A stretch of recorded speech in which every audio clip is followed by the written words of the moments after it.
Alright, YouTube, here is the institutional rocket stove. Boiling maple sap at the moment, making some maple sugar.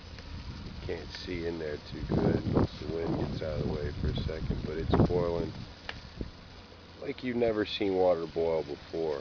It's pretty awesome. So this is finished product almost, except for I just need to add a piece of pipe to go up for the chimney back there. Should have probably took a video of the build of it, but I was building it. I didn't have time to hold a video camera and build something at the same time. But it's got a rocket stove down in there that's going up through the middle of an insulated barrel, a smaller barrel, like a 5 or 6 gallon barrel, and then that's all mounted inside of this big barrel. There's a hole perfectly cut for the pot there, on the top of this barrel, the bottom of this barrel, and then there's a skirt that comes up from the combustion chamber inside up around that pot there to hold the heat in around the pot. And then of course you already saw the chimney back here where the hot air comes out. You can see it's very little smoke coming out of there and a whole lot of heat.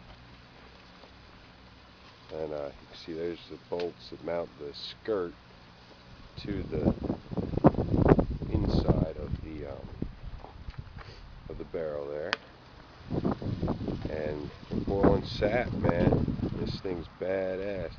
It's about 30 degrees outside, 35 maybe, and it's a little windy, but it's burning just fine, no problem whatsoever. Had it going now for about maybe half an hour or so. So that's the institutional rocket stove, inspired by the Approvecho Research Center, who claims that this is a easy to do project with stuff that's just laying around, and I don't agree with that one bit. It was actually quite a difficult project, and as you can see, it's not 100% perfect. It's very hard to figure out where stuff needs to be from the inside of a barrel, but it works really well. It works a lot better than the other rocket stoves that I've made, which also work great. As long as you do it right and you have a good 90-degree bend and you have a good insulated chamber, it's gonna definitely be a nice rocket stove. So I'm gonna feed it now a little bit more, and we're gonna make some maple sugar.